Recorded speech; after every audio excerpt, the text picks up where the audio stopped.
think GG have definitely gone back to comfort, but in a way that suits the style that they have brought here to MWI. Both these teams now vying for their first victory of the tournament. A defeat in this series means being the first team eliminated from the Women's Invitational here in the Esports World Cup. We got Gaimin Gladiators versus Tidal Legends Gaming.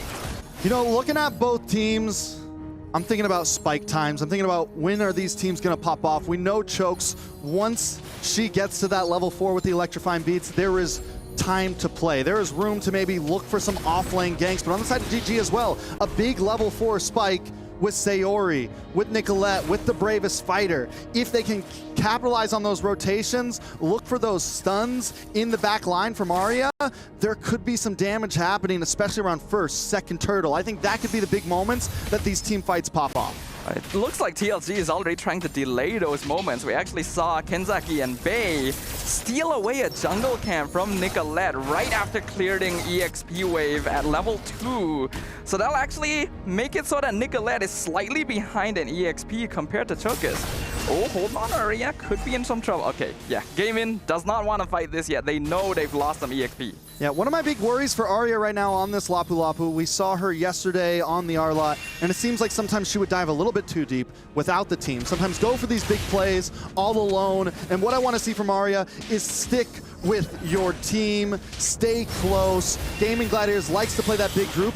Damage in the middle. Here comes the Blade Surge, connect with Vermouth, first blood over to Nicolette. Yeah, Vermouth goes down already, seeing that aggression that we were looking for from the side of GG. And this is what you want to see from a Suyo. In the past, when we saw the Joy versus Suyo battle, yes, I do think the Joy wins out in the 1v1, but if the Suyo can get some kills early on, it's a huge advantage. Yeah, and that's what GG have done. Kokos comes in from backline, steals the turtle away from right under the Gaimin Gladiators. Tsunami Slam gonna be stolen away, used. Nicolette pulled back and executed. And Aria forced the flicker just to get away as well. All right, so Turtle plus a kill over to the side of TLG. It's a nice lead, about 600 gold. GG now need to rethink about how they approach this. Nobody checked that bush for Chokes. Nobody knew that the Joy was there. Once again, it feels like GG is kind of, the comms aren't just connecting, so they need to figure something out quick, or else this could get out of hand in the next few minutes. I think we're still seeing an issue with the gameplay being a little bit one-dimensional, right? There's a bit of tunnel vision happening on the Gaimin Gladiators where they have a goal and they're trying to achieve it, but not really thinking about other possibilities. Yeah, I think what's important is do not rush it. TLG in a comfortable spot at this point. Decent rotations with the Joy. We know that TLG can kind of run this, let Joy farm the EXP lane here and there, use Bei to rotate up into the mid before these turtles, have good position. Look at Bei already, keeping vision, harassing onto the side of GG. And this is what GG needs to watch out for. They need to be able to get vision for themselves at times. Esmeralda, definitely a slightly more unusual pick, but actually one of the few EXP laners that matches well against the newly buffed Lapu Lapu in lane early. This means that Bei can provide vision, allow Tidal Legends Gaming to make very informed decisions about how they rotate. Kenzaki going to find one, forces the Purify out from Sayori. And the dash forward, electrifying beats comes out, fist crack a little bit too late. Flicker from Ashley. Yeah, Ashley is going to have to be careful. Yesterday, one of the big mistakes we saw from Ashley was being too far out at times, getting caught off, being too aggressive. And yes, they have an aggressive composition, but like you mentioned, it can't be too tunnel vision. They still need to keep themselves open. And Tidal Legends Gaming's positioning on the map, looking at the mini-map right now, they always kind of encircle GG. They're looking at all angles, looking to make a play from any member on the team. And once that player makes the play, the rest of TLG closes in. Look at Bei right now, sitting down in the spot bush. When we look at GG, they're just grouped up in the pit. Kenzaki jumps in, Aria dashes away, Bei still holding the front line. Here comes the bravest fighter coming in, glad the land shaker. Kenzaki flickers out of the wall. Chokis steals the turtle away regardless, and now Aria is 1v3. You're not getting out of that one. Chokis picks up the Lapu. Chokis right now is not breaking a sweat at all in that turtle pit. It's not a problem for her. She's just hanging out on the other side of the wall, waiting for her time, clicks the retribution button. Not a problem, too easy, makes it look easy. GG needs to find an answer to that quickly. And we are seeing better flexibility and just overall better positioning from Tidal Legends Gaming on the map right now. Uh-oh, Nicolette in some trouble. Showcase 2 levels up on their opposing jungler right now. We can see that the pressure from TLG has been very powerful. Tsunami Slam purified away yet again. Yeah, the Purify is gone though for Sayori, and that leaves Sayori in a bad spot. Sayori hasn't taken a death yet, which is huge. A lot of the members, it's not a high death game right now. We're 5.5 minutes in, and this is what I meant earlier when I said a lot of the teams are going to be digging their feet in. It's still only a 1.5k gold lead for TLG. Taking a look at the items, Hunter Strike has been locked in for Yinhui. On the other side, that is about a 400 gold, nothing too crazy. Down to the junglers right now. The Joy is also ahead. GG needs to catch up if they want to be able to compete in this. Showcase with the 1v1. Not going to force it against Nicolette. She should still be aware that she's in there. Yup, the Falling Star Moon forces the defensive Blade Surge. Tidal Legends Gaming doing a great job of rotating right now. Using Bay's strength at this current stage of the game to just completely zone out GG and take a free tower. I will say that GG is playing this correctly right now. They're slowing it down. They know they fell behind. They're finally kind of stepping back, and this is what we wanted to see from them yesterday in a few points. TLG's at a point where maybe they could push the objective a bit more. Tsunami Slam pulls back Sayori. Yinhui executes them, and the rest of Gaimin Gladiators realizing we have gone too far. Aria gonna be another casualty in exchange for only Kenzaki. Yeah, 2 for 1. GG does make it up by taking a tower at the bottom, but TLG takes the turtle and turns that 1.5k gold lead into a 2.3. The lead is advancing ever more, and GG didn't even want that fight. TLG brought it to them. They get the Tsunami Slam. They find that moment to pick someone off, and they're doing great at continuously finding these moments to pick a member of GG off. Blade Surge goes in, Nicolette trying to whittle down Yinhui, gets knocked up once again with the Tidal Strike. Ashley is there, but the rest of TLG are chasing them down. GG will be able to get out for now, but Aria is really far out. Yeah, Aria's in a bad spot right now. Gonna just let the tower go, it's okay. Will she get away? Shot in the face, still stuck there. Should be able to get away safely. Should be, unless, no, Yinhui doesn't have another Death Sonata. Yep, Aria will be able to recall, loses the tower, Electrifying Beats comes out, Chokus sees 3 members of Gaimin in the mid lane as well. All right, so where does it go from here? Still only a 2.2k gold lead. Hunter Strike does come in for Nicolette. Gonna be a little bit more damage, a little bit more movement, a little bit of penetration to maybe get in onto Bay, get in onto some of the enemies of Tidal Legends Gaming. But again, the problem that we've been seeing isn't really about the damage, isn't about all the things, it's about the way that GG's been approaching these fights and how TLG has been approaching the map so well. They're playing this at a macro advantage. Once again, looking at the map, they are spread across all lanes, coming in, continuously circling around GG, and GG's is kind of sticking to this small little ball, and it's becoming a problem. Yeah, GG, even though they have a good dive composition, at this point are quite reliant on having the numerical advantage because they simply do not have enough damage yet after Nicolette has been put behind in the early game. And TLG are able to make great use of that to just make their presence across the map really wide. All right, so Starlium Scythe and the Crystal does lock in for Chokes. One more item and Chokes is completely online. I mean, the damage is already going to be there. It's already a problem for Nicolette. At this point, GG probably unable to even try to fight for this Lord. Ashley, though, maybe going to try to go for it. Ashley goes in with Fist Break, gets cancelled instantly. Yinhui secures the Lord. The rest of GG looking dive. Aria too far forward, flickers back, Landshaker lands in the stolen Tsunami Slam. Catches Chokus. That is going to be the first kill on the Joy the entire game. 1-for-1 trade, but TLG gets the Lord. All right, so the damage is starting to come in a little bit for Panda. I don't know whether forcing that fight there was a good idea or not. Since it's an even trade, I feel like it wasn't. No matter what TLG was getting, that Lord, GG was just too late to the party, but we are starting to see the possibilities form for GG in these team fights. But again, I think it's a matter of time, not a matter of do we want to try to win every single fight.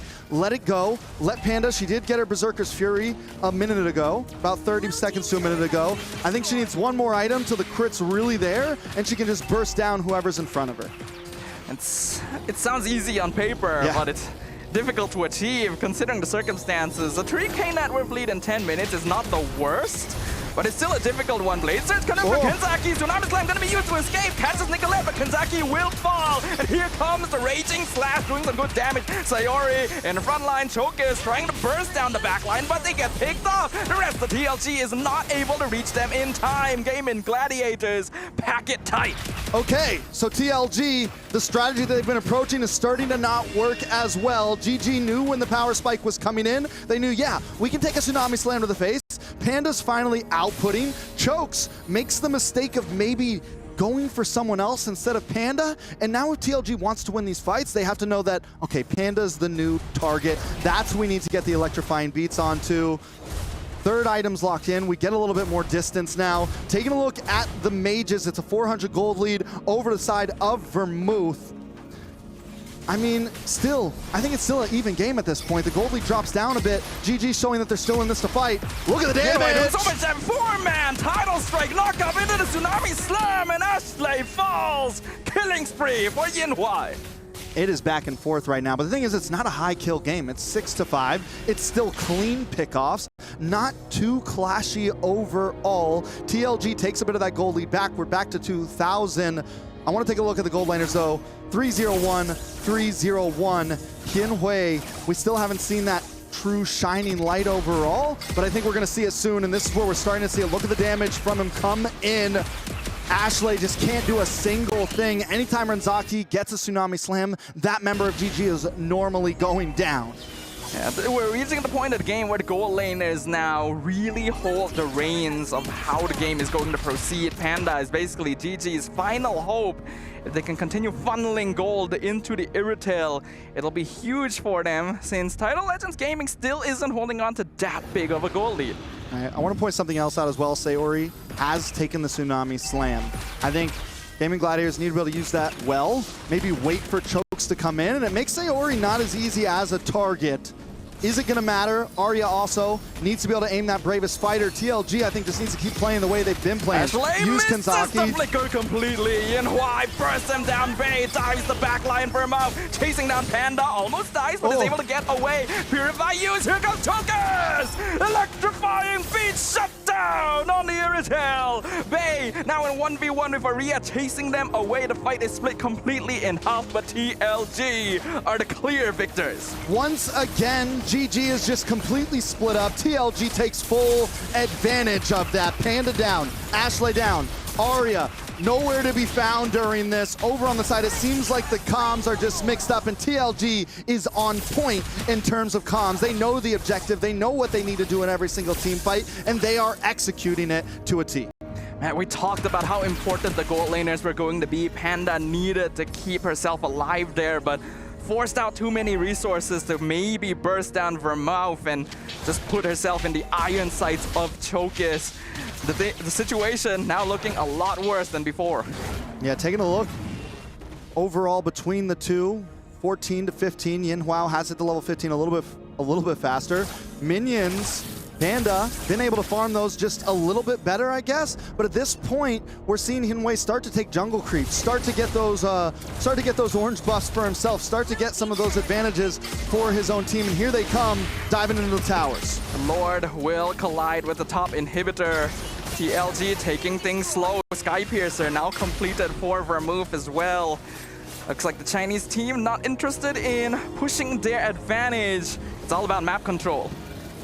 All right, TLG, and I like this. They're not trying to rush anything. They're just taking it slow, taking it easy, tower by tower. We don't need to dive in. They do have Bay who can drop the Falling Star Moon at any point. I'm waiting to see that happen. I'm waiting to see Kenzaki dive in as well. They've shown that that's, a lot of damage on Yinhui there. She does back off, and I think that's the call for TLG to, we don't want to push this too far. We have the game in our hands so far. Honestly, I do praise Yinhui for being willing to play so aggressively. She knows that she has reached a power spike on this Granger and can actually be the one that sets up the initiation by just poking someone down low enough. It's quite lucky for TLG that she didn't get picked off there, because that would have been a way for GG to claw their way back here. Yeah, I mean, but it's going to be hard. At this point, Yinhui has 3 stacks build up. 30 stacks overall. 302. Going to start being more and more damage. It's going to get harder for Nicolette to hang out on that front line. Another big Tsunami pick. Slam, they found Ashley, picks her up. Here comes the bravest fighter. Panda looking for the sideline, diving in. But look at the back chokers. Eliminates Sayori. Now looking for Panda, trying to run through the mid lane, but Panda finds the reversal kill. Falling Star Moon onto Nicolette. Panda trying to run away. Vey, will she be able to find more?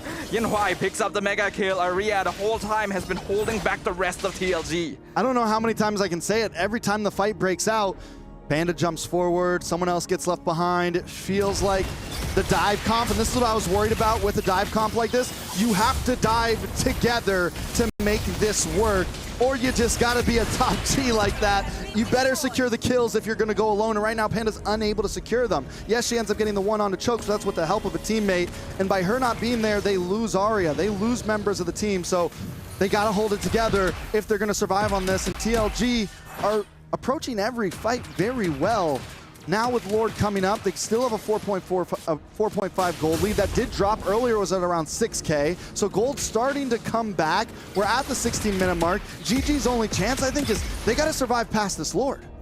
This is going to be an important objective right here. Gaimin Gladiators, their base is naked. No inhibitors left. Concealed from Kenzaki. Gonna be scouted out, but the Tsunami Slam still catches Ashley. And another Tsunami Slam gonna clock down Tokas with the fist crack. And Nicolette punishes the dive. That is huge. Taking out the Retribution. 40-second count for Chokas.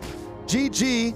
Everyone's going back to base for health. Things are forced to reset, but because they have all of their towers down, they can't really capitalize on it. Where do we go from here? At this point, it just looks like a reset. Gold dropped down a bit more. Another 1.5 makes it down to 3K. GG getting ever so close, but Nicolette maybe diving too deep here. And Nicolette tried to make the call, didn't land the Blade Surge, but doing some good damage. Vermouth has also taken a lot. Blade Surge once again connects with Bay. GG looking for the initiation in the mid lane, but TLG just backs it off. Aria gonna stay back to control the waves. That makes this a 4v4 still. Chokas not on the field. GG gonna try to rush the Lord here. Blade Surge once again into the fist crack. They found Bay. Tsunami Slam gonna be purified away by Kenzaki as well. And that means the Kalea is too far forward. Gaimin Gladiators are turning it around. Double kill for Panda. Tsunami Slam stolen away. It's a triple kill for Panda as Gaimin Gladiators strikes back. The clock has been ticking. GG back in the game, but what can they make of this? First Lord of the game, first big win of the game. Yinhui, though, still unkillable. She's 4-0-2. Can she defend this? I don't think this is GG's for GG just yet, but it does turn the tables a bit. It evens up the field in a massive way. This is the first time the entire game that Gaimin Gladiators had a gold lead. It's not very much when you consider that we're 18 minutes in, but it is enough for them to regain map control. Yinhui now, the last bastion for TLG, the only thing standing between them and defeat. The winner crowns are locking in for Aria and Nicolette. Not only that, Panda just picked up the rose gold, fool. The rose gold, dude. And I feel like it's going. They found Chokas all by herself in the mid lane. 4 members chasing her down, and she just barely gets out. The damage is stacking up for the side of GG. They're finally working as a team. TLG now at this point maybe needs to close in a bit. Don't approach these fights so spread out because any one member of GG could chunk you down. Fate has been reversed. Lord crashing in bot lane. Blade Surge did some good damage, but Tsunami Slam pulls Ashley back. Flicker out used by the Badang to escape. Look at Chokas. She's looking for the wraparound, but goes for the mid lane clear instead. Gaimin Gladiators have already spotted her. Chokas looking for the wraparound. Might wrap around and wrap him down. Could be a problem, but the wrap has been found. Chokes has to go back to base at this point. GG do break through in the tower. Nicolette looking for the engage. Forces out a flicker from Kenzaki. Nicolette making up for a less than stellar early game with all these Blade Surge initiations. It's not usually the hero that starts fight, but is working for TG. Okay, so now that GG is on the upper foot, the tables have turned, the turntables, whatever you like to say. It's 5K gold lead over to their side, but we're at almost the 60K gold mark where gold leads do not matter anymore. This is going to be a battle of strictly full items, technique, who had the better draft and who can pull it off.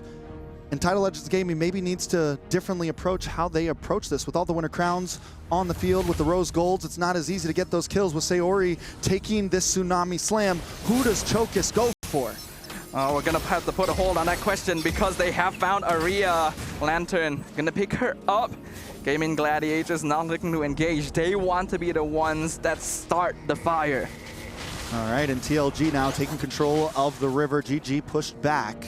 It's going to be this all night long. Luckily, GG does take that long lane tower. So in terms of macro, it's going to be a little bit easier against this Lord. GG making their way to the Lord pit, trying to get control over that. They are hiding out in the bush. Nicolette shows face. TLG going to maybe go for the more long lane push here. Either send Chokes down, send Kenzaki down, or do they just let the fight happen here? They are going to get that slow push down there. Surge actually misses this time. Three-man Tidal Strike knock-up. Tsunami Slam pulls back Nicolette. Winter Crown buys some time, but YinHua is now unstoppable. The Sky Piercer executes the Suyo. Flicker forward with the Bravest Warrior actually misses. Landshaker connects, but the Purify comes out from her move. Tidal Legends Gaming now on full retreat mode. Look at Chokis. She's still waiting in the mid-bush, and there are minions in the base. TLG, they just need to stop GG Holy crap, from that's recalling. a lot of minions. That is a lot of minions. Someone's got to go back. Arya is able to make it, should be able to save the day here. I need to see that base right now. I think we'll be Arya okay, made the health it is coming back. Just in time. That is actually kind of terrifying. Yeah, 20 seconds for Nicolette.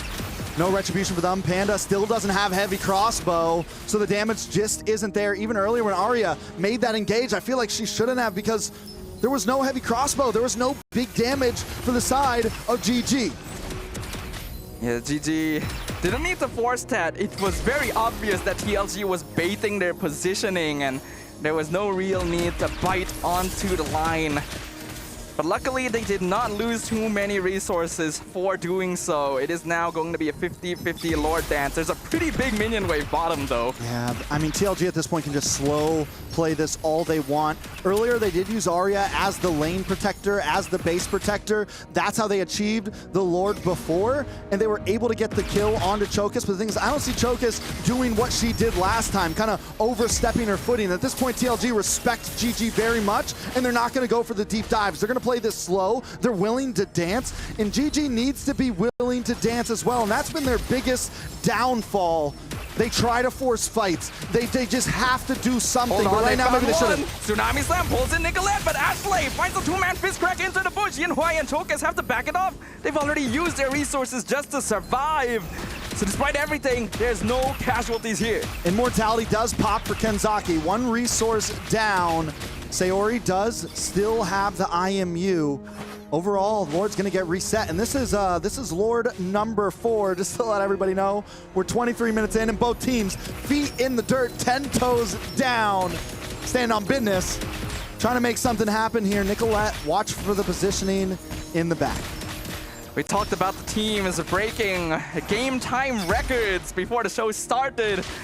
These two going in the complete opposite direction. We might be breaking a record for the longest game at MWI here, as neither side is willing to give an inch still. Nicolette does land the blade surge on Bay, but that is the Esmeralda. Very easy to walk away. Chokis with the positioning in that tri-bush once again. On the long lane, GG will have the advantage. That is going to start slow pushing over to the side of TLG. So if this gets dragged out long enough, pretty sure TLG is going to be the one that has to go back and do something about it. GG, who forces this first, right? I think it's all going to come down to either a big Kenzaki slam, see if she can pull something off and get the pick off like she did before, or TLG maybe overstepping their boundaries. Ashley as well, we've seen some great fist cracks, we've seen some great fist wins. Who's going to make the bigger play first? It's difficult to say. Tidal Legends Gaming still have better tools for pick-off. GG is quite reliant on Nicolette landing a Blade Surge on a target that is separated from the rest of Tidal Legends Gaming. But both sides are sticking very close now. Yeah, and I love the cutoff here from Nicolette into the mid lane, forcing that mid wave up. Like I said, bot lane still pushing ever slowly towards TLG. On the top side though, GG having a little bit of trouble. Arya coming back to this fight. They're gonna have to watch this wave on the top side. do something about it soon. Arya forced to go back, and that's going to give position back to TLG in this dance. I mean, this is a battle of macro. This is a battle of patience, and Kenzaki finally breaking the patience. They commit to it. Falling Star Moon comes in, but the instant stun, Kenzaki is bursted. 100 to 0. Tokus is in the back line, gets Tsunami Slam, but the Electrifying Beats already came out. Sayori melts down. The rest of Gaimin Gladiators are falling one by one as Tidal Legends Gaming has finally found the opening that they've been looking for. They've only lost Kenzaki so far. Winter Crown gonna be used by Arya. Try and buy a little bit more time. Swaps over to Immortality. Dashes into the mid lane somehow, still alive, but Panda gonna have to try and hold the base all by herself. There's only a single minion, Purify, gonna be used in advance, but the burst, the shutdown, the godlike Yin Huai pelting down the crystal, and that's all she wrote. Tidal Legends Gaming take game number 1. A 20-minute plus game, testing both teams' patience there. TLG, though, finds the play, and for just a second there, Nikolai gets the kill on a Kenzaki. But once again, GG spread out, and TLG take advantage, hone in, do what they know best, and bite down and shred GG apart in the final team fight, leaving nothing but Panda to defend. For just a second, you know, we thought maybe Arya could save the base, but was unable to do it. TLG come out and make it match point. What a game this has been, though. It looked like it was all going according to Tidal Legends' plans in the first few stages. But the reversal from Gaimin Gladiators showed that they have learned something from their losses in day number 1. Unfortunately, it still was insufficient. Those final lore dances proved to be their undoing. All right, and it looks like, I mean, looking at the team right now, some of them are taking it hard. Looks like the coaches are trying to talk to the team members, letting them know, hey, we got to fix this. Hey, we got to do this. But let's take a look at the highlights and see what we need to work on. GG, so many of those early turtle fights, man, they just didn't have it together. They were all grouped up, and TLG would just surround them. And with the composition as fast-moving as TLG, with the pick-off abilities of Kenzaki, with Chokes being able to consistently get to the back line, it turned that whole early game into their advantage. And GG, if they maybe didn't lose the early game so hard, maybe they could have snowballed. But with that out the window, they only had one chance, and that was get to late game, get Panda online. And once they finally did that, they still weren't able to execute it. They weren't too far off from achieving their goal, but a lot of their comeback potential came from TLG splitting themselves up across the map. Once Tidal Legends knew that that was what was causing them to lose team fights, they started grouping up together, making use of the lane pushes to really close the game down. Leo, how we feeling? GG showed a lot of heart. I'll tell you now, that draft was not easy to make work, especially in the early game into the mid game, because come that, what was that, third Lord, when GG finally scored it, it looked like, hey, they figured it out. And you're right. You mentioned somewhere in the game, if you're playing a dive comp like this, you have to all dive in. But again, if only this happens about 70-80%, TLG squeezed into the last 20 and broke the lineup apart at the very last moment.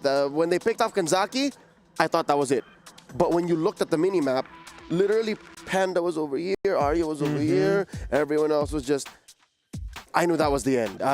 As painful as it is, GG have yet to found the working formula, or at least have found it hard to stick to it, because there were definitely some shining moments here in game number 1. TLG, though, as they exited the battle stations, Bay said 2-0. She's feeling the 2-0, and I'm scared for GG. She's feeling it. I'm scared as well after seeing what happened in that game. Yes, there were some good things from Gaimin Gladiators, but it felt like they just went back to the same old habits of throwing bodies at the wall and hoping something sticks. Kenzaki played a great game there, though, man. I'm talking about so many of the Tsunami Slams were pivotal. And even at the end, when there was a few times that, yeah, Kenzaki died for it, even that last team fight, you said it, Leo, it looked like the game was in the hands of GG's through that fight, but Kenzaki did her job. She scares Panda off to the right, and GG doesn't know what to do with it. They lose their damage dealer, and after that, there's no answer. Yeah, I think it's more than just Kenzaki. It was also Chokes. Chokes did amazing on the Joy. About more than half the team fights that she was a part of, she got the wrap around, and that was more than enough to scare GG, even if they did not know she was there. It wasn't always sure, but the fact that she consistently finds the backline makes Panda's job all the more difficult. I get it, I understand. I don't blame her for playing the way she did. Yeah, I mean, looking at some of these fights, the ones that they do win out on, look, here's that last fight we're talking about. Panda comes in, Panda runs off to the right here, and I think at that point Panda's like, yeah, I'm done with this fight, but the rest of the team is stuck in it. It's really, really messy. Right from the beginning until the end, players were not communicating properly. And when you commit to a dive composition like this as well, you're not going to be able to escape from most of the fights that you start. You gotta commit, and you need to communicate to your team that we need to all fight this if we want to have a chance at winning. There were so many situations where half the team wants to back off, but half the team is still inside the fight trying to make something happen. And if the team fights were just taken a little closer together, I feel like the chances of GG winning them out would have been higher. It's difficult to ask because, again, TLG drafted very beautifully. They had the Joy to break them apart. They had the Granger to poke from afar. They had the Zushin to control zoning and range. And then the rest of the lineup was just beneficial, or at least countered everything that GG wanted to do. So draft-wise, maybe there is a lot to adjust there as well to maybe take us to game number 3. But before we do that, I do believe we have something to watch here real quick to get to know Gaimin Gladiators a little more. Let's watch this. You got this. You gotta respond in Malaysian. Gone. Tapi kita orang laut sedap doh. Yeah! She said! Yeah. New country, easy server. This guy's definitely a random. I'm not gonna lie. Man, you're not playing, bro. Don't talk. He's so childish. Is this about me? So what? Bro, look at his profile picture. What is he doing? Yeah, upload your face first, because you cannot show your face because you're ugly. Someone said boring. Yeah, that's why you're behind a screen and we're here. Someone said, we love you, Queen. No, that's my comment. I mean, That's yours. last year, we were in Group of Death. This year, we're in Group of Death again. But other me, so... Someone said, Mobile Legends push for gender equality. Go pandas. Oh, what? Me? Yeah. I think women are definitely making a voice in the competitive scenes, and we are just as capable as men.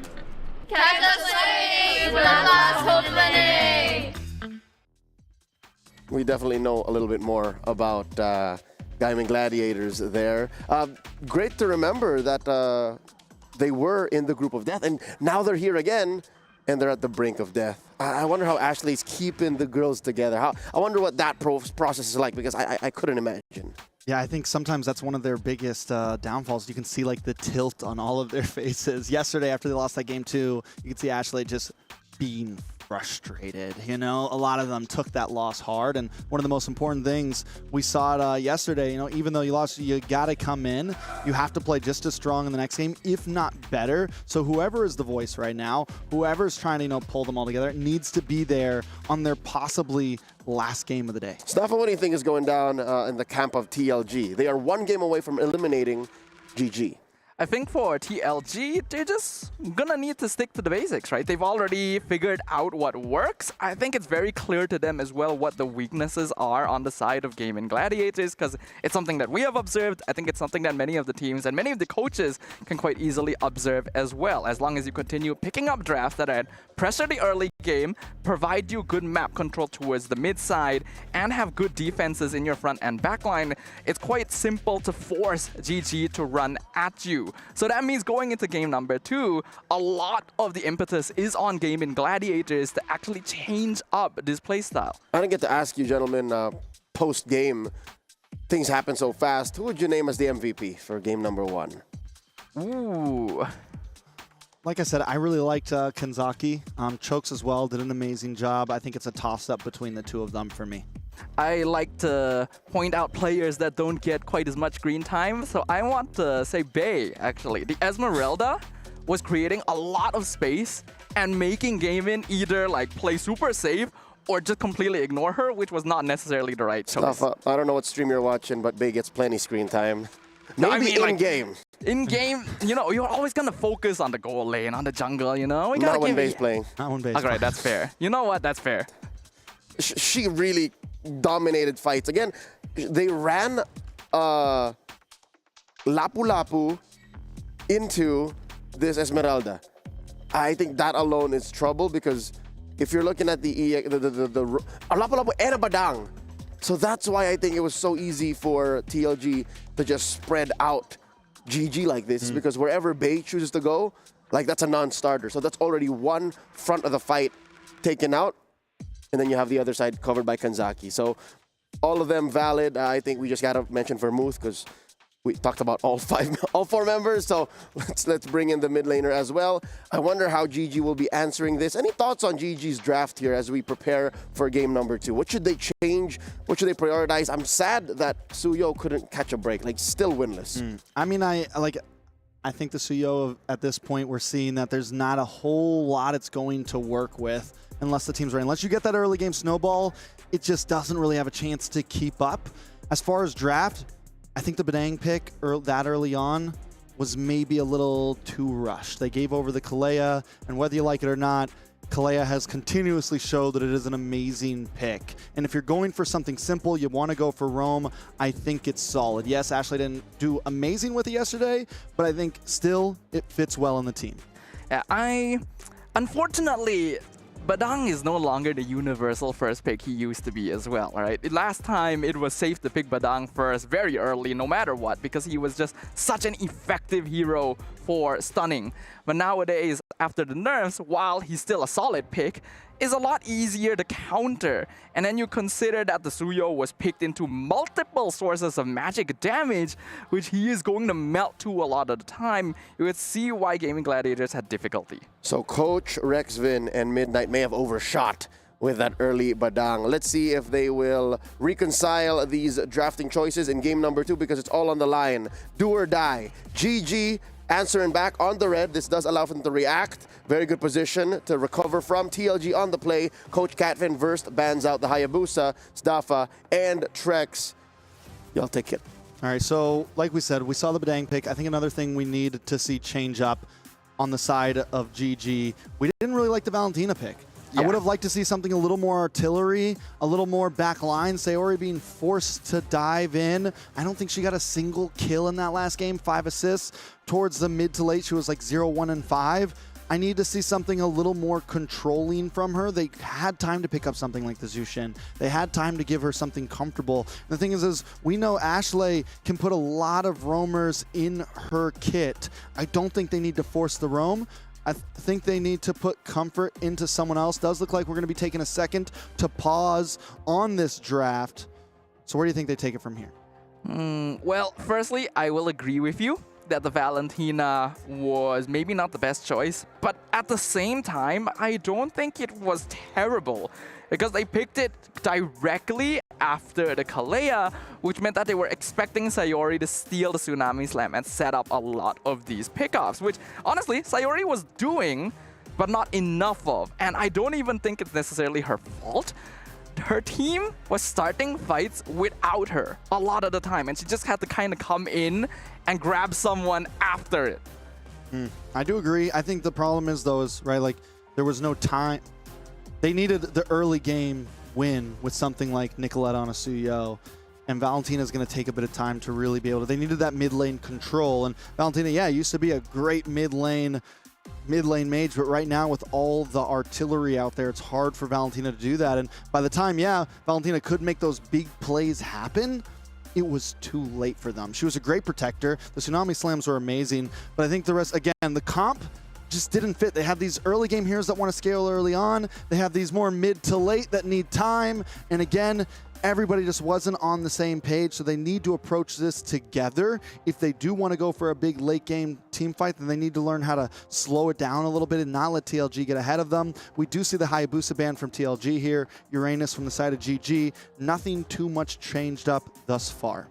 Now, I wanna bring up a separate topic here, Trex, that I feel like might be a very crucial component we may not have been pointing out enough. Aria has not been given a winning EXP lane the entire tournament. every single game her hero has been picked early and then counter-picked or even picked into a counter-pick. And the EXP lane for GG keeps losing, which means that the jungle is always vulnerable. Very fair, and I think so. Do we? I mean, in a lot of teams, as you say, like hold that EXP lane till later on, or put something flexible in that maybe you can swap around later on. And this goes back to what they're prioing in that first 3 picks, and maybe how they should change that up. A lot of teams aren't prioing the XP lane right up front. They're waiting for the other team to do it, and that might be what GG needs to take a couple notes of here thus far. As someone who plays a lot of EXP lane myself, it's a terrible situation to be put in a lane where you know you cannot win, and then you just watch your jungle get invaded. You lose out on map control because of it.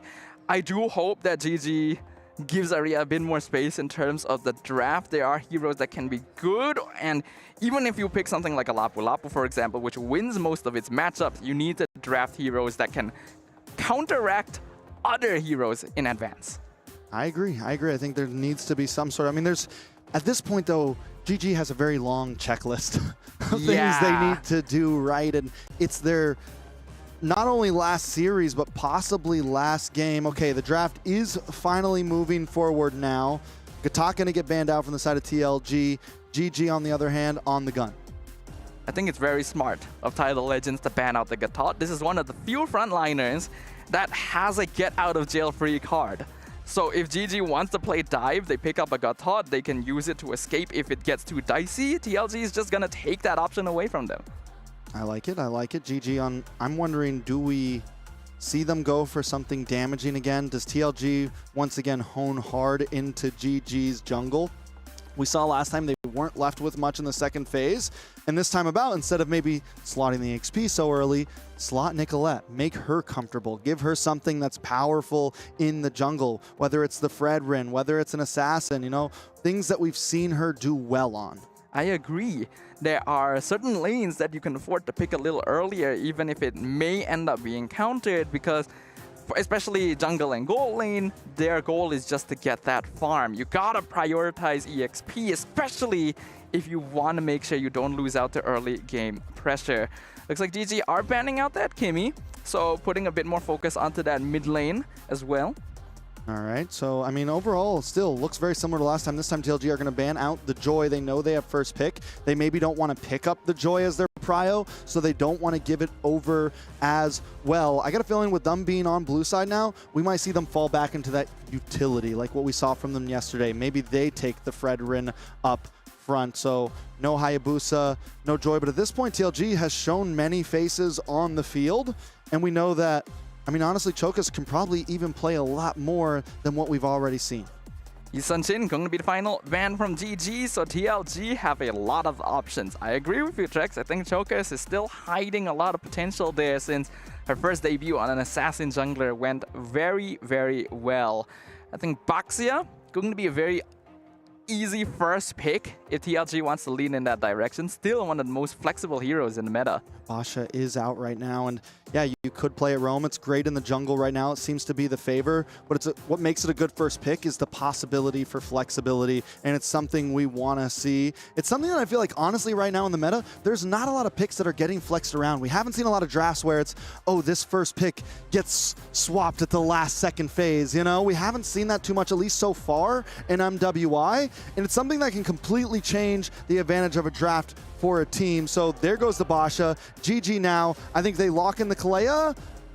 Maybe the Granger as well. They go for the Badang again. I'm not saying Ashley played bad on it, but at least it's something comfortable. And hopefully they don't lock in the EXP right away. But they are going to possibly get over the Kalea here. I don't know how I feel about this. The Granger Badang opening feels really safe, feels kind of reactive to me. Yes, it doesn't reveal too much of what your comp wants to do yet, but it will remain to be seen, because I understand why you don't go Kalea here. Baxia already indirectly counters her, but it means that TLG can also lock her in right now.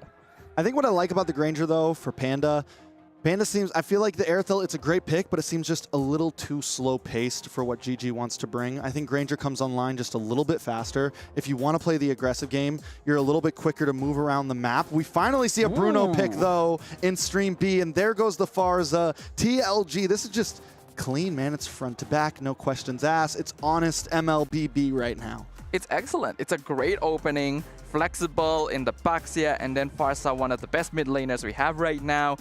You already mentioned Iritel might take a little bit longer to come online, so why not go for an even earlier game marksman, the Bruno, to instantly try and gain priority in the gold lane, making sure that GG is not able to get an early lead. Yeah, I think GG's got to pick up a mid laner. They go for the ZTN. I was wondering either jungle or mid. One of them they have to go for. Nicolette, they can always still fall back to something like the Suyo, I guess, because I got a feeling that TLG is going to ban hard. We're going to see that Fredrin ban once again. We're going to see some of these bans out towards Nicolette. The ZTN, though, I had some issues with it yesterday. It didn't really feel comfortable for them. Sayori was constantly picked off, but they were going up against a Lancelot when they were playing yesterday, something that could really just kind of pick on Sayori. This time, they do have... You know, they're up against a Basha. It's not an assassin who's going to immediately just get to the back line and eliminate Sayori. So maybe it looks a little better, but TLG still just honest MLB, feeling comfortable about it. I mean, but TLG can just flex the Baxi into Rome, and That's then true. you lock in If they Ling or want to. Lancelot, and Zetian and Granger will just be sitting ducks. I don't really like the Zetian so far. It is a mid-hero that requires a little bit more follow-up. It works quite well with something like a Tot, for example, because you land the ultimate and then the AOG just comes in right afterwards. If you don't have something to set up or follow up with that Zetian ultimate, this hero doesn't actually offer that much. I mean, you get the stuns. Some teams are making it look great. I'm still not completely on board with it. It still does seem to be one of the top 3 most picked. It does have decent wave clear in the beginning. It has those first 2 skills that do have some spread damage. There goes the Lancelot band, like I called. We're going to focus in on to Nicolette here. It's all about GG. I feel like a lot of their comps, it's not exactly the composition itself, it's how they deliver it that has been very off.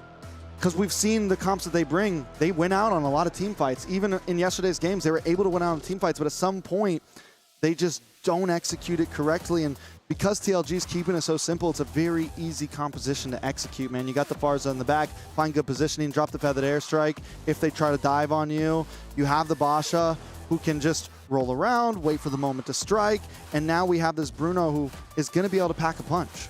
And we're already seeing a much more honest, much more direct gameplay style from Tidal Legends Gaming, which typically, when it comes down to 2 evenly matched teams, typically the side that has an easier composition to play will have the slight advantage. And I do think Tidal Legends currently holding on to that. Gaimin Gladiators, they banned out the CC, so at least now they are giving a little bit more attention towards Aria's side of the map. That could help out a lot. Now still waiting on this last ban. So at this point, what do we see lock in for these last 4 picks from each side? GG still needing an EXP laner, still needing a jungler. They did take your advice. Hold on to that EXP for a little bit later. Look for counterplay. They are going to get last pick of this whole draft. So what do you think? They lock in the jungler first with Nicolette and then hold Arya for the possible counterplay? I think so, actually. There's not really a lot of junglers left in the pool that are worth last picking unless GG is looking at a Fanny. All right, so draft should be resuming now. We had a quick pause once again on it. Small technical issue, just making sure everyone gets a fair field of play. GG on the gun for this ban. Last ban for them. They're going to lock into EXP as well because the thing is TLG also needs an EXP laner. So CC's gone. Do they take out... It's all about what they want to pick. If they want to go for the Lapu again, do they take out the Esmeralda? I think it is going to be Lapu. But if they're banning like this, I have a feeling that they're picking Lapu as the 4th pick as well. Yeah, it can work. Since they banned the Esmeralda, it makes me think, yeah, Lapu's coming in as this 4th pick. It can work now that the most direct counters are Good gone. counter to Farza. It's good counter to Farsa, yes. Would still have some trouble against something like Glue though, so it's not like TLG wouldn't have options left over. Last ban for TLG. Do they take out the Fredrin here? They targeted it earlier in second phase. I know the Fredrin's not like an easy answer to the Basha, but at least it's something. I don't know if I've seen Nicolette too much on the Ling, and I don't know if that's going to be a route that TLG takes for this ban. think Ling would actually be pretty good though. Yeah, the Ling could be solid. It might just be the safety ban, But honestly. you would need a little bit more early pressure, which again requires a good matchup in the EXP lane. So again, unless GG is specifically holding on to a surprise jungle pick like Fanny, I still think it is better to leave EXP for last. Looks like we're going to have a quick headset change on stage right now. Seems like we've come down and figured out what the problem is. So yeah, last ban. You said maybe they ban Ling, maybe they ban... I think you do still ban Fred, because dealing Ling with just utility doesn't jungler is feel as difficult. comfortable. Yeah. You have a Baxia, you can deal with a Ling. And Fredrin just looks solid right now. I mean, of course, it's going to do better with something a bit more on the lines of that healer in the back line. But it's too late for that. GG's already kind of showed their cards. They've picked up Ashley with this Badang, unless they go for the old switcheroo and slot the Badang into EXP, but it's something we don't see very often right now. Not very often at all, for that matter. Speaking of this Bruno, though, how do we feel like it's going to go against Panda on the Granger? Bruno has way more early game damage, but it actually is more of a 50-50 matchup because Granger outranges a lot of the time. If you properly use your Rhapsody, you can actually outpoke a Bruno. So it really comes down to how much you actually want to interact. If Panda wants to play it completely safe, she just avoids interacting with Yinhai entirely. Take the L in the gold lane, go for less lane prio just to farm up safe, which means that her team is going to need to pick up a little more of the slack, but it guarantees that Granger will farm up well into the mid game. All right. ZTN. ZTN, you said you're not a big fan. It's difficult. The hero needs a lot of help.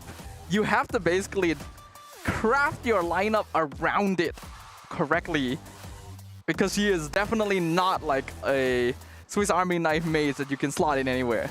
I agree. I mean, I think that what's big with ZTN and what's been big about, I feel like, all the mid laners right now and just these fights in general, timing is key.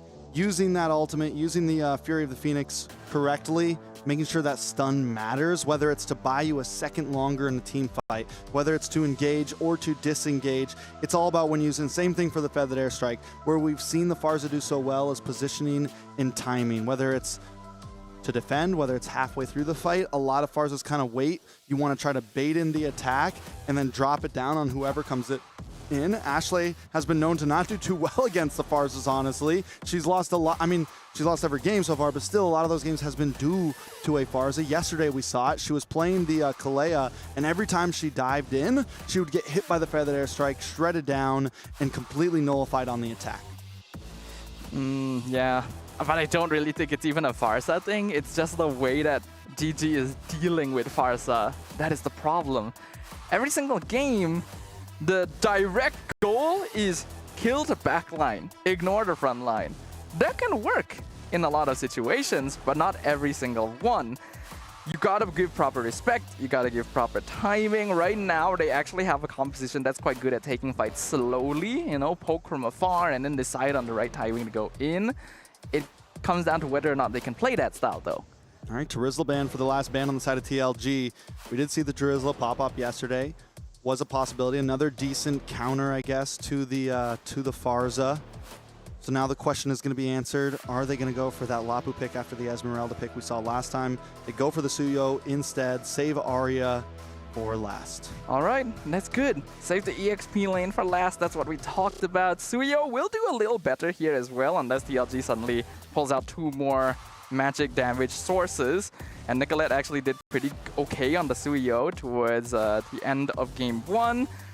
If TLG is banning Terizla, though, I think they probably do intend to play Glue, potentially. Another good backline diving EXP laner that GG definitely doesn't have enough damage to pick off early.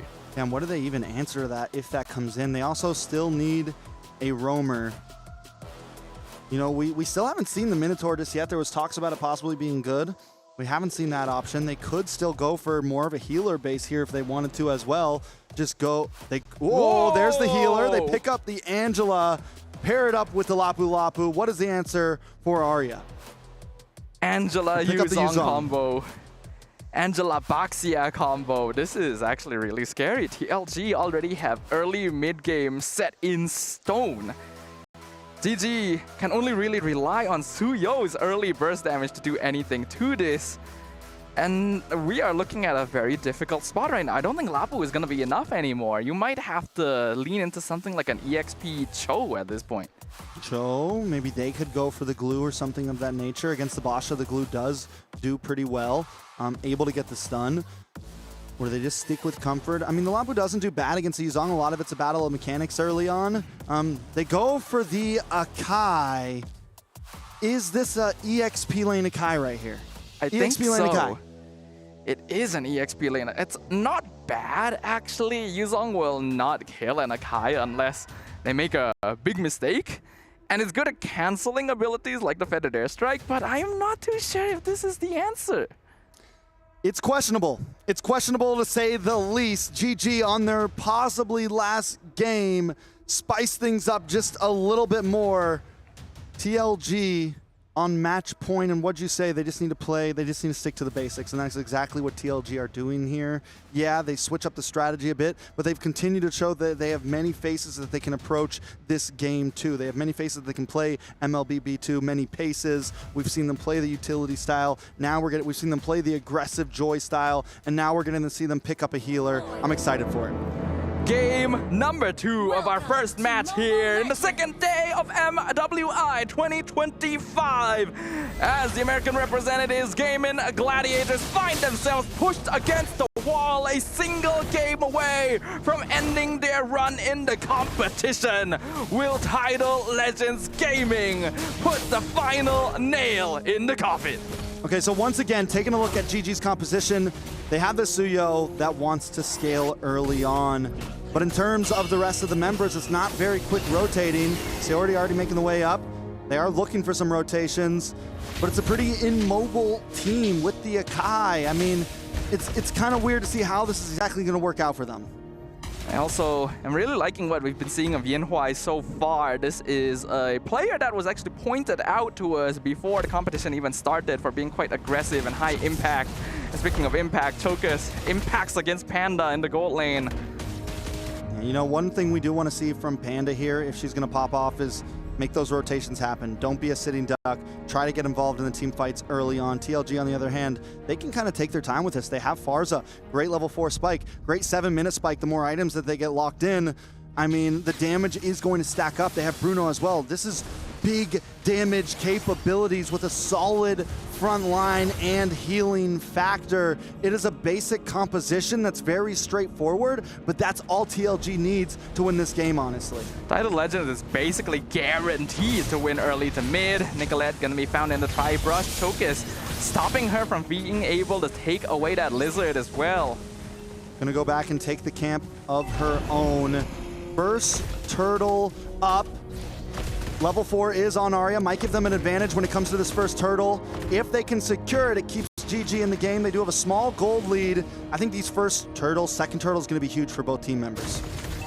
If Gaimin Gladiators are able to win out the neutral objectives, even though Tidal Legends have a evidently better early game, it would be massive for them. They need to make very good use of the heavy spin. Arya will be key. Yeah, I think that's going to be the big debate on whether they can secure these first objectives, and maybe TLG knows it. It looks like Chokes is going to go for the orange buff. No, making his way back up. He didn't think GG was going to force it. Chokus rolling in, sees 4 members of the Gaimin Gladiators. Heavy spin comes out, flickers forward, pushes Chokus into the pit, but here comes the Black Dragon. With the Heart Guard instantly, Arya gonna be abandoned again. First blood to Vermouth. I don't know what happened there. GG, it seemed like they had the turtle in the bag. They decided to back off. Arya uses the heavy spin, but no one's there to be found. Nicolette decides to go back to their own buff. GG makes the call. This isn't what we want to do, I guess. But that is it feels really weird. Again, the disconnect. Arya committed a very important ultimate. Actually successfully push Chokers out. But the moment that the Black Dragon form came in, Gaimin Gladiators just says, no, Aria, you're on your own. Even worse, Nicolette was out of there before the Black Dragon even got there. She was making her way. She decided it seems like once she saw Chokers show up, she decided to go back for her own camp, jump back into her jungle. Fizz crack finds Kenzaki, a really good catch from Ashley. Panda though gonna eat it in return. Yinhui alive on 1% HP. Ashley barely escapes as well. Aria with the heavy spin pushes Bay into the tower. That's actually going to be a kill. A 1v1 kill. Panda versus the Dragon. Panda comes out on top. Aria able to get that kill. That is huge. 2-2, but TLG still holding the gold lead. Quite messy, but we can finally see now that Aria actually has a good matchup in the EXP lane, and that means that Gaimin no longer needs to worry about losing out that half of the map. It's unfortunate that they traded Panda, but it's still not the worst result. Yeah, Panda was close to getting that kill on Yinhui though, but Yinhui, I mean, back-to-back games has been playing wonderfully. She's taken barely any deaths. I think game 1, she went deathless for almost all of the game until about last maybe 5 minutes of it. Up top side though, Nicolette might be in a bad spot. Blade Surge, very lucky timing right there. Iframes away the shield unity. Yinhui in some trouble. Furious Phoenix completely misses. Heart Guard being considered. It is a 1v4 in the bot lane. Yinhui actually decides to go aggressive with this. The rest of TLG are coming to back her up. Feathered Airstrike does a lot of damage to Sayori, and the bouncing ball gonna be doing some good damage as well. But no kills for now. A lot of resources committed from both sides there. Sayori's gonna have to go back to base right before this turtle. This time, is GG going to fully commit? Aria using that heavy spin, maybe just a little bit too early here. Yeah, Aria got messed up by timing by Vermouth. Ashley, for some reason, just in front. You're not going to be able to tank that damage. The Badang falls. Yeah, GG once again overcommits to something that the whole team doesn't want to be a part of. Nicolette is going to push it on this mid side, which is good. So GG continues to look for other things on the map, but TLG once again just sticking to the basics. We're going to take this turtle, we're going to take this turtle, we're going to come in and fight you, we're going to back off, we're going to play it safe. Taking a look at the items, Panda does have a small gold lead over Yinhui. As we move down to the mid lane, take a look at Vermouth, a pretty significant, almost 1,000 gold lead over Sayori, and that is going to be troublesome when you're going up against the Fars. The damage is already starting to stack up, and it's only going to get worse and worse for the side of GG. It's a 1k gold lead for Bay as well. Aria has been pulled in for so many team fights that the Yuzong is just directly out-farming her in lane, even after the 1v1 victory. And the heavy spins have not been successful thus far. Yeah, taking a look at the level ranking. Nicolette, though, at least keeping up overall. Chokers comes in, level 9. Gets caught with the Fizz Crack, 1v4, but the Heart Guard gonna keep the Baxia alive very easily. Black Dragon form separates Ashley from the rest of GG, and it's an easy pick-off. Nicolette playing the map, though, on the top side, able to take a tower. I think, is this the approach that GG's trying to make? We haven't seen this approach from them before. That's normally they're very grouped up. This time they're playing the map. And Tidal Legends Gaming, on the other hand, is playing more of the group. But since they have Bay, as long as Bay can kind of cover those off lanes, this is what we've seen from Yuzongs in the past. You play the long lane, you play the off lane. Furious Phoenix purified, but it's not enough because Vermouth just explodes in the mid lane. Getting the kill. Still battle, though, in the mid side. Blade Surge being considered. No Fizz Crack. Actually, a Fizz Crack. Two-man stunned by Ashley. Kenzaki and Chokers now being chased down and executed. Double kill to Panda. That is huge for the side of GG. Not only do they get 3 members down, but they break through on the mid tier 3, opening up the map for themselves. Just when we were counting Ashley out, she finally gets a solid Fizz Crack down. And now we're going to convert that into a turtle for the side of GG. Gold finally slanting into their favor. Finally, Gaimin Gladiators finds a very, very solid W there in the mid lane. They took it slow, found the correct hatches, and that translates directly into a turtle and 2 tier 1s. Yinhui still farming out well, but the gold lead now in the Gaimin Gladiators' favor. Look at Yinhui, though. Berserker's Fury just comes in. The damage is going to start stacking up. I think the only thing that Tidal Legends Gaming is lacking right now, the fact that they pick up the Angela. you do still lack a bit of back line. Yes, it gives some more sustainability to your two front liners, Chokus and Bay, but is that gonna be enough? And if they get caught by a big fist crack, it's trouble for TLG. So I think TLG, this time it's not as singularly dynamic on how they need to approach these fights like it was in the last game. They have to think about the angles they come in from. Do they stick together? Do they wrap around? How exactly are they gonna do it? It's a bit of a reversal here where Tidal Legends Gaming are a little bit more dependent on the rundown in this case. They gotta maximize the hard guard in order to get teamfight victories. And Gaimin Gladiators is making use of that. They are able to take another tier 2 up top, and they're actually pressuring the map. Another important thing to point out, Nicolette is having a much better game this time. She's 2-0-2. Last time she took some early deaths, and that's what you never want to have happen when you're playing a Suyo. But now that she's on the Suyo 2-0-2, the damage is finally there, and Tianwei needs to be careful. Vermouth needs to be careful. The back line has to be careful because you get hit by one of those bad blade surgers, one bad queller, and you're in a bad position against Nicolette. Yeah, Nicolette's definitely a lot happier in this game. There's only really one main source of magic damage that she has to worry about, and it's quite easy to cancel the feathered airstrike as long as you time it correctly. So the Suyo is just running around unimpeded. It's very important for Yinhuai and Vermouth to keep their position stable. Choka's going very far here. Yeah, Nicolette closes in. Feathered airstrike does come down. Fury of Phoenix instantly cancels, gets a 3-man stun. Yinhuai flickers away. Choka is going to be able to tank quite a lot. Here comes the Black Dragon form with the Heart Guard. Looking for Panda specifically, but gets fist cracked against the wall. Heavy spin going to be used to lock down Chokas, but Faye is chasing down the back line. But one final death, Sonata killing spree to Panda. Gaimin Gladiators on the edge. Everyone's sitting at about 10% health there.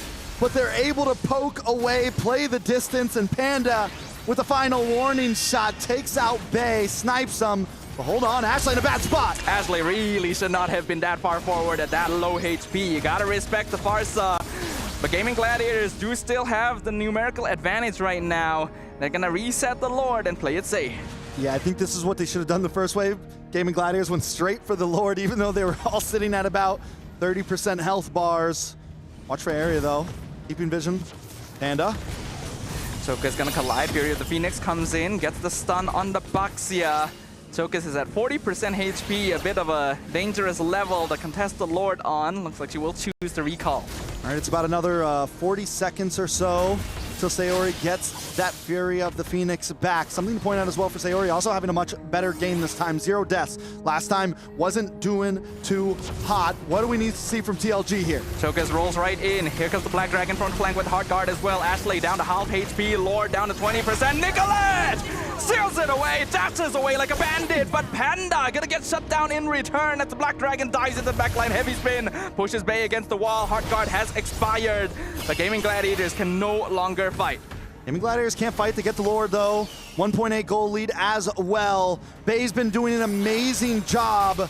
The combo between the Heart Guard and the Black Dragon has been troublesome for Panda. She was able to dodge it the first time, but this time Bay connects. Lord coming out, 9 seconds on the clock for Panda. I think GG need to slow down this push as much as possible. Give Panda time to get in this fight because she is the one dealing the damage for the team. And Panda really should not have been caught out there. A little bit more respect to the Black Dragon would have been good. Fury of the Phoenix only catches Vermouth, but zones Tidal Legends away from the Lord. Gaimin wants to escort this into the inhibitor. Very random feathered airstrike there in the mid lane just to slow things down. The Lord will collide, but instantly fall. Lord does go down. GG not able to get too much out of that push. Do they even want to push this? They're going to be able to take this orange buff, maybe starve out TLG, expand this gold lead as much as they can. Because here's the thing, in another 7 or so minutes, 5 to 7 minutes, it's going to be at that tie game score once again. And I think GG know the clock is on. GG will be able to take the mid inhibitor. Chokas looking to engage, actually stuns Ashley. Here comes the Black Dragon with the Heart Guard, chasing down Panda and Sayori. Aria's in position, does have the heavy spin, gonna use it, but they're not able to lock it down. There's a hole in the back of the purple buff. Finally, Faye gonna bet pushed against the wall. Panda executes the Yuzong. Chokas trying to hold the front line. Yinhuai chased down by Nicolette. It's a killing spree for the Suyo. Well played by GG once again. Panda this time I'm saving this flicker. I'm saving it to the last second. Bay does what she's supposed to do, hits the Black Dragon, aims for Panda, but Panda continues to kite. Here's the opening GG is looking for. It's a 5v3 base defense. Tidal Legends focusing on clearing the minions, but GG are very low on HP total. They're not able to muscle their way in, so it is not the end game yet. And everyone, once again, on the side of GG is down low health. Tidal Legends Gaming doing a wonderful job at defending these pushes. They're still holding on to one more tower. Let's take a look at the items. Yin Hui still working on number 4 here. Still looking for the Malefic?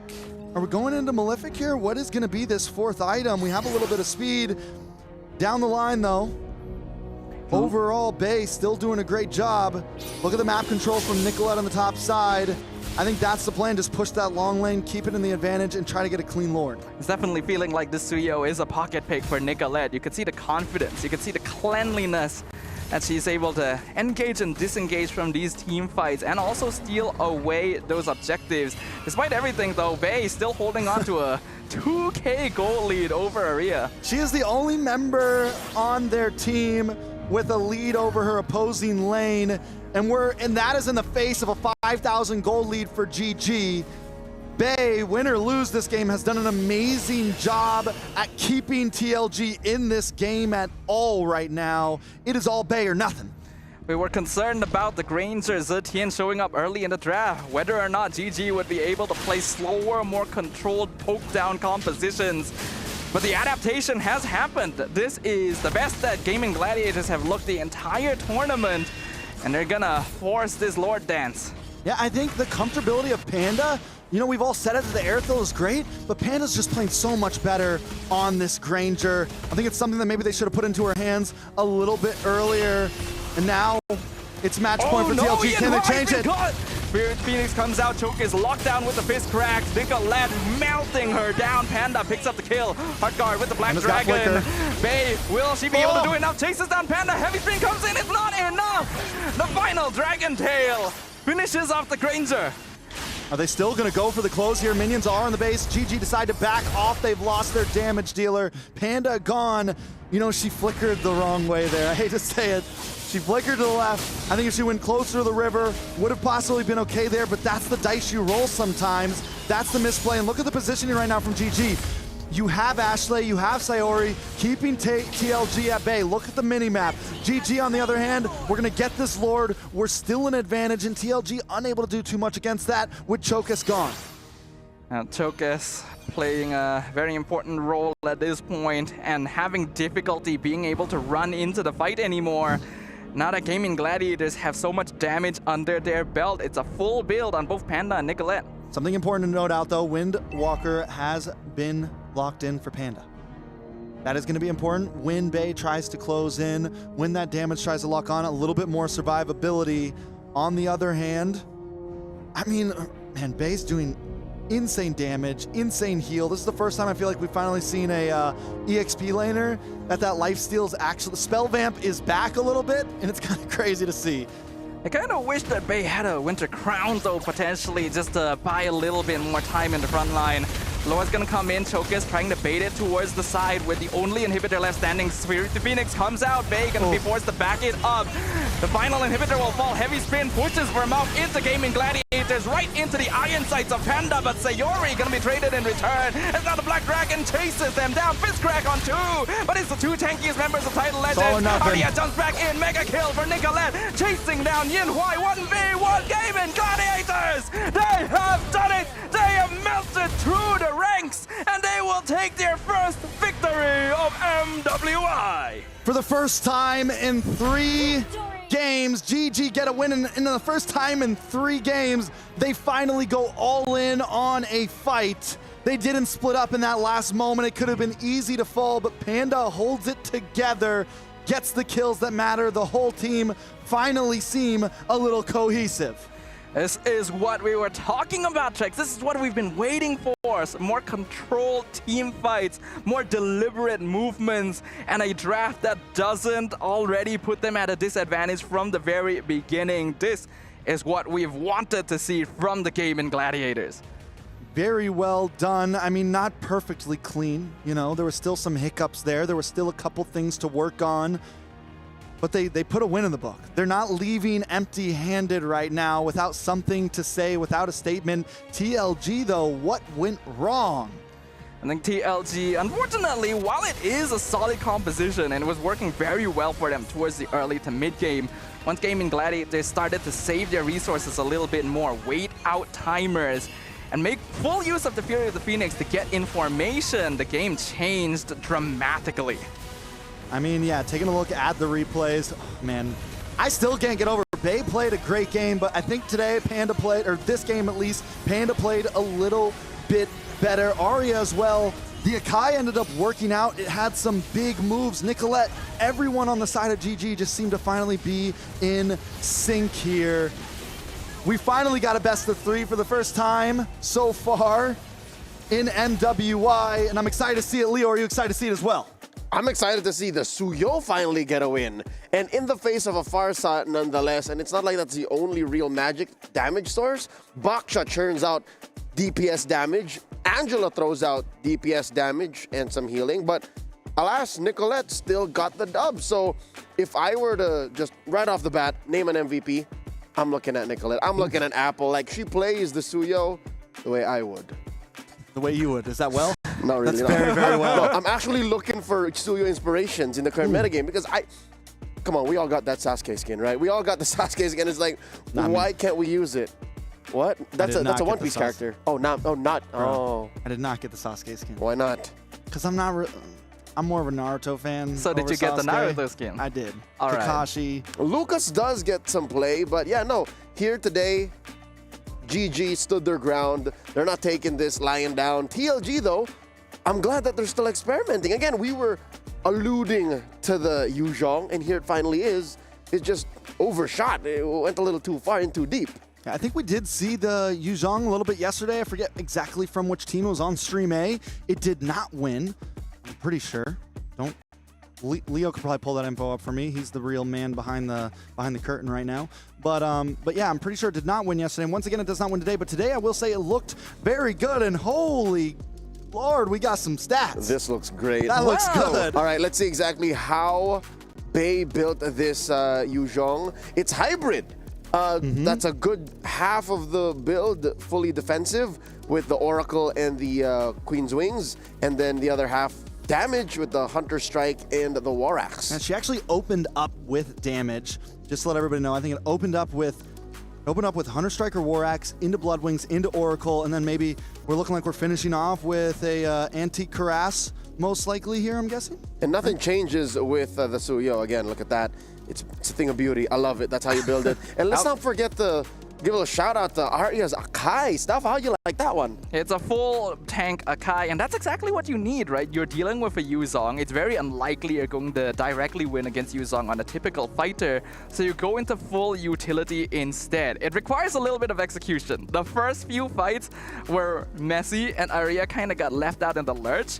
And because she got pulled into so many fights, wasn't able to farm up nearly as well as Bay, but it didn't really matter because her goal, once we got into the mid to late game, is just use heavy spin on the Yuzhong, and then that 10k net worth total no longer means anything. And once again, Gaimin Gladiators proves to us your priorities don't matter, ours do. That early badang, once again, forced through the curtains right out the bat. That's what Coach Rex, Coach Midnight said we're picking, and they won with it still. I think Ashley has found, her flame. Like, this is her hero. Yeah, and it took a little bit. It took 3 games, but finally, yeah, it is. In that game, it looked good. I was doubting it. I was worried about it. I saw it come on. I'm like, oh, here we go again. But Ashley, we saw that first big connection under the tier 3 in the mid, and that was kind of the game changer. That where we were like, okay, GG is here. I think it really also came down to a general switch in dynamic, right? Because in game 1, GG was playing the dive composition. Once they commit, they can't get out. The same thing happened to TLG, Once they decide we have to fight, there's no way to disengage if it goes wrong. Checking out our big 4. More graphics. Most damage dealt, of course, Panda with that Granger. And again, that's the story, it seems like, for Gaimin Gladiators, is they're finding what they're comfortable with. Panda, highest GPM, highest damage dealt per game, highest damage per minute, most assists, again, that badang in the hands of Ashley, and chokes on the Baksha, the highest damage taken. In the absence of a traditional roam, because then you have the Angela, you're left to the Baksha. Not even the Yuzhong, because the Yuzhong is more of a, again, I hate to say, more of an assassin. The Oracle and the Queen's Wings are more of just ways for her to get out or for her to sustain the fight. But yeah, no, it all went down on choke guess. Like, she was the one peel. I think there was a need for adaptation from TLG, actually, because they were very good in the early game, because Chokes takes the front line, then Yuzong dives the back, picks off the Granger and the Zetian straight away, but GG eventually learns this. They just keep Arya with those two and have the front line hold Chokes back for as long as possible. Because every time a fight starts, the Heart Guard goes in straight away. No waiting, no like deciding maybe we shouldn't go for this. Yeah. Bey just dives in, and when you're 1v3 with an Akai as well, you're not gonna win that. Seems like a blind decision. So maybe TLG, they injected some innovation, but they did not think of the other options that they had, the variations that they could put into their play to try and stop GG from taking us all the way. A quick update. It was DreamHack's girls yesterday who brought in the Yuzhong in the hands of Day and lost. Very savagely, because that is the game that Yippee was the Savage. Yippee scored the Savage. That's why on I him. think I saw the highlight and I was like, oh, there's a Yuzong there. Look at that. We missed that. But it's still lost. Yippee Kaye. Yay. So, with that said, let's check out the highlights once more. Look back at exactly what we were talking about. There it is. As we click play, you have the Yuzhong coming in with that Angela in her. And can I just say, Panda's choice when she uses the flicker is, you fellas mentioned this earlier, is just mwah, chef's kiss. Last moment, every time, knew exactly how to push. Another player I really got to point out, Arya. You were talking about her a little bit earlier, and it seems like she was really with the team this time, man. She was really connected. She was knowing when to use the heavy spin. She was a part of GG this time, and that's what we like to see. All 5 of them, finally, comms are there, and this was the only flicker that was rough. Panda went left. She should have went up. She should have went anyway, but well, the wall was there. I don't think she would have gone through the wall. It happens. Right? But yeah, that's the dice, right? Sometimes it's like, it's a 50-50, it's a coin flip. But she wanted to fight. Like, if again, assuming that her controls were where they are based on the map positioning, if she went up, she would have bumped into the wall. If she went down, she would have overshot or just bumped into the other wall down there. It's a tough spot. She could have just gone right, though, like with her team, you know, behind her teammates. Listen, whoa. Let's not hate on Panda too much here. Behind means she won't get the kill. So she was going in. It was an aggressive flicker. It was an aggressive flicker. And that bump into the wall was just, you know, half the way she wanted to go. But alas, a win is a win. We no longer have to think of what ifs, because the reality of the situation is Gaimin Gladiators have pushed the limit. We're going all the way. TLG just a game away as well from being eliminated. Comes down the wire, sudden death. The rubber match, best of 1. Rubber match. I haven't heard that term in a long time. I don't even know why it's called a rubber match, but you know what it means. It's because, yeah, you're bouncing back and forth. That's the first time I've heard that. It's like being in the term. ring. It's an American thing. You wouldn't understand. Yeah, it's a sports thing. It's like a sports thing. Understandable. It's a rubber band match, you know, because you're bouncing. It's like, or when you're in the ring and you're throwing punches and you're... Anyway, else. I'm really just breaking it down for everybody right now, but it's a rubber match. I think it's something else when I say rubber bands. Rubber band stacks. Rubber band stacks, baby. That's another American thing. That's what they're fighting for here. Again, the difference between 10,000 USD and whatever comes up if you do make it to the top 12 here, because this is 4 teams going away. Ladies and gentlemen, the draft has begun. It's Gaimin Gladiators on the play. Coach Rexvin, I'm looking at him. He looks like he wants to pick the badang again. While TLG, they answer back, Coach Catvin, he's got to win this or else him and the girls are going home. The same can be said for both teams, right? Again, pushed against the wall, rubber match, as you guys put it. A best of 1 determines which of these 2 teams ends their journey as the first team eliminated from MWI. It's a thing, Sadafa. Let's take our word for it. I believe you. Yeah. Okay, cool. Heard some doubt in your voice. Maybe a little. It's okay. I believe you. It's real. Like, you can Google it and you can do it in public. Gaimin Gladiators banning out the Yusun Shin and the Uranus, while TLG taking out the Baksha and the Hayabusa. That's a lot of jungle prio.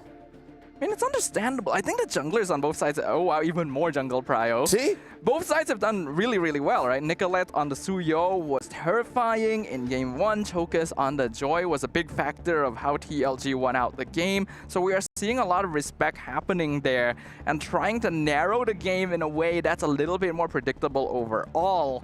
With the Kimmy now being the final ban on the red side, Gaimin Gladiators have a choice to make. And what is that choice? What's their first pick? Of course. I mean, that's a choice that each drafter has to make at every turn, right? We've seen typical picks would be something like Farsa. Then the Badang has been Badang seen. here. It's GG. Again, they've found success with the Badang. Even game 1. Game 1 was winnable with the Badang. So I don't doubt that. And even with all these junglers taken out, that Kimmy Prio, I think this makes Suyo even better. Mind you, there is still the Farsa and Zetian trade and Zushin, mind you, very lethal in the hands of Vermouth. You know what? I'm gonna leave this to Trex and Stafa now. Y'all put on lock. This time, we're locking in Panda up front. We're taking in the Granger. It was comfortable last time, and I'm not completely against it, honestly. I think it could be solid. The Bosch is gone. TLG, though, what do they pick after this?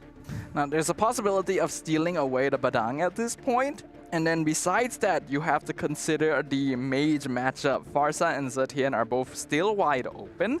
So those are both possibilities. Farsa Badang? Yeah, Farsa Badang is possible. But when you think about the Granger and Farsa matchup, we've also seen something like Selena pop up.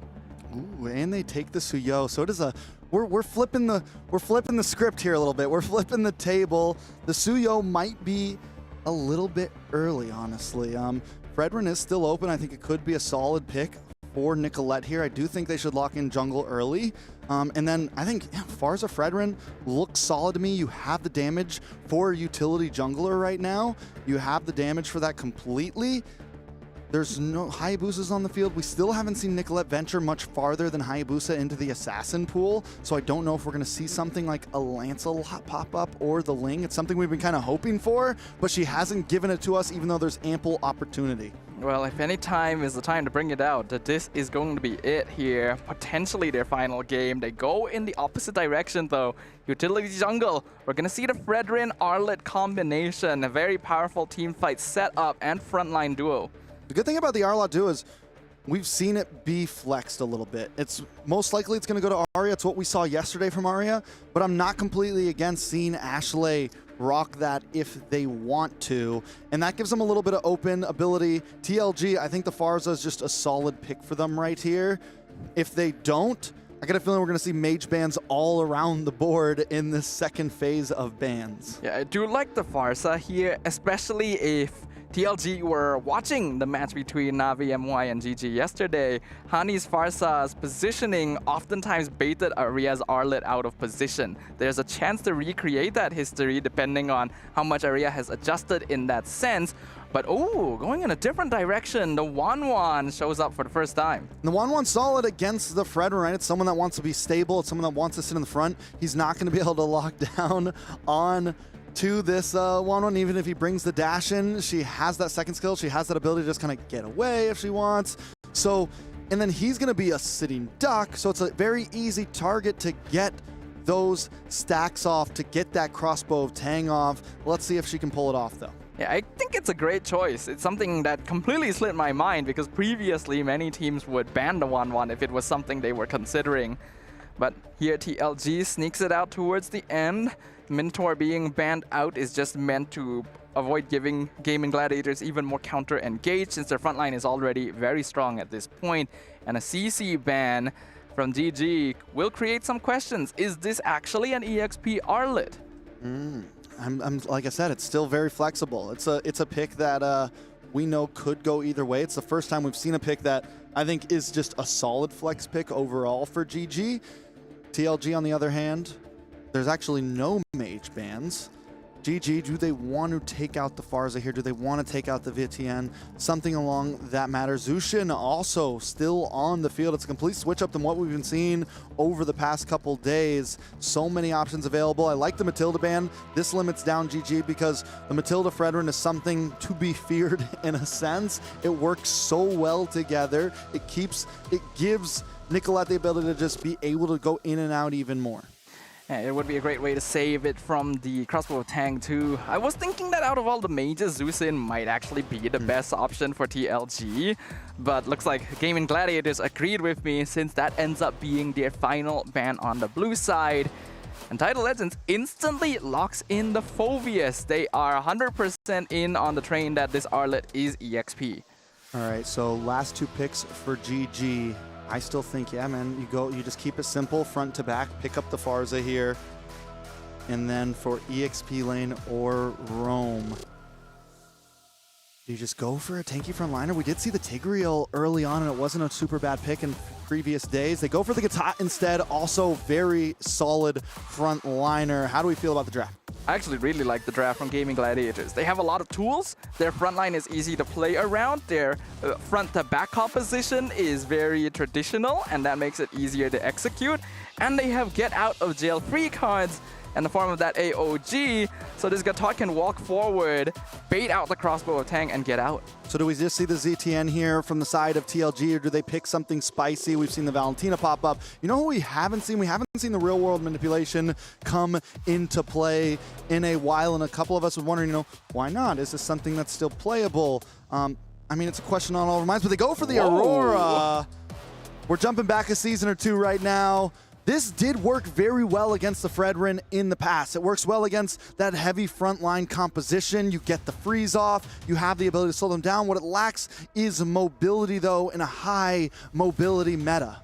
It means that Tidal Legends are going to have to put a lot of attention towards how they position in team fights, because GG has a lot of heroes that can just jump you out of nowhere, that can flank you from behind, and a lot of very powerful ultimates. Aurora can be good at dealing with the tankier frontliners, but it comes down to execution. You know, it's crazy how now GG is the one playing basic Mobile Legends, just honest, true, and now TLG, on the other hand, is kind of approaching these compositions in a very different way. Kind of the way that GG was getting stuck to approach them, and just how much the draft has been affecting these games. I will say I like GG's composition over TLG right now. TLG seems to have a couple more boxes to check. I agree with you, Trex, but in the end, it comes down to how well these ladies perform in the land of Dawn itself. Game number 3 between Gaimin Gladiators and Tidal Legends Gaming. A single victory between going home or moving on. In game number 3, mechanics will reign supreme here. Taking a look at everything, both compositions. I mean, with the Suyo on the side of TLG, there's obviously an opportunity for an early game snowball. They do have the Wanwan for end game support, and even though we've seen Wanwan pop off in the mid, we've seen Wanwan be good overall. Sayori, on the other hand, focusing more on the top side, coming into the mid lane a little bit late.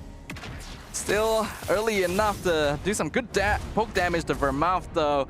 Bay gonna be focusing on freezing out that EXP lane. Phoveus is technically a countered Arlet, but the recent quality of life changes really allow Aria to be oppressive in lane if not handled correctly.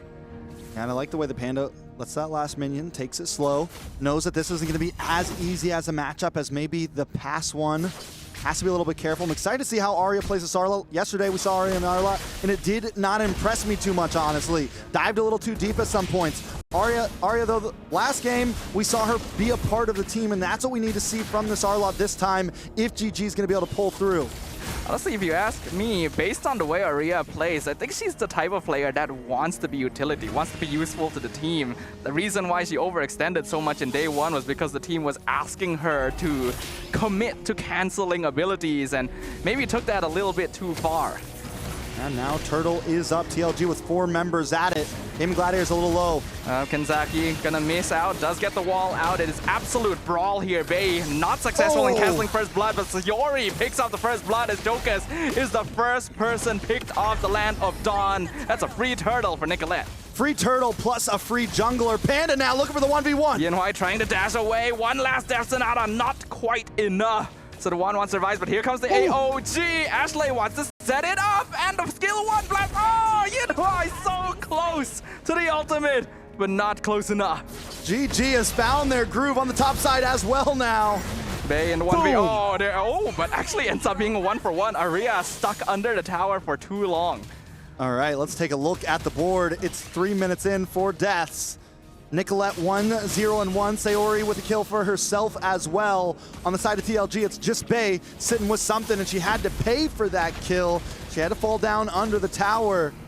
TLG, like I said, having Vermouth as this Aurora, it's a slightly slower rotation, and in games that they've won, they were fast-paced, they were moving around the map, and now with Sayori on a mage, she can finally kind of find a pace for herself with the Wings by Wings. It's a much different Sayori than what we've been seeing in the past. Yeah, I think this is actually the first draft where Gaimin Gladiators has early game advantage over Tidal Legends, and they're making use of that priority, rotating around a lot more than usual and not allowing TLG to be as oppressive as we know them to be. Kanzaki does show herself. You know, Panda just locked in the Hunter Strike, going to give her even more speed in terms of these fights. Already with a 1 level advantage over Yinhui, and now being able to rotate might give them another advantage on this next turtle. The taunt onto Chokus, dashes out, but gets content again by Ashley, and Sayori comes in, bursts down the Suyo. Revitalize, keeps Sayori topped up even in the 2-man fist crack. And Yinhui, why are you here? This is too late to the party. Panda gets a free meal. 1-0-1 for Panda, 2-0-1 for Sayori. The damage dealers are eating good right now. Another turtle as well for GG most likely. This is getting bad quick for TLG. This is a completely different result than we've seen in the previous games. Gaimin Gladiator with nearly a 3,000 gold lead in 4.5 minutes. Tidal Legends cannot even approach to contest this turtle. Yeah, I think at this point TLG's taking it right. They know, okay, we're our main snowball hero in the wait a second. 1v3, you can't dance out of that one. There's no dancing for sure.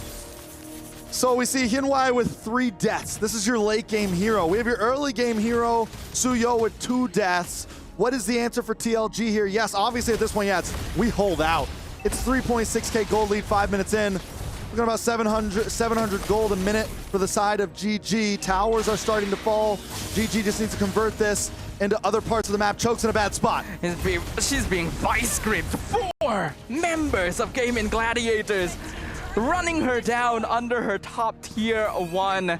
Choke is now 0-3-0 as well. Things are going from bad to worse. You know, TLG have done so well in previous games in terms of their map control, in terms of being able to spread out. But this is a time when they need to change gears a little bit. They need to group up a bit more because GG is hunting them down 1 by 1 across the map, and TLG nobody can get caught alone. Red alert has been activated. You gotta stick together because GG's a fast moving composition, and if you're at a tower by yourself, you're gonna get dived on. But the more you stick together, the less you're able to farm, and this is way earlier in the game than you would typically want to start 5-man deathballing. But that's what you have. I mean, you're not deathballing, you are survive balling at this point. You are just huddling together, hoping you can get the scraps of food you can, because no, there's no other answer to survive this right now. Tidal Legends, they've already lost control of their jungle. We're only 6 minutes in and there is barely any space on the map to farm. The gold difference just expanding more and more with each passing minute. Panda's already nearly 3,000 gold ahead of Yinhui.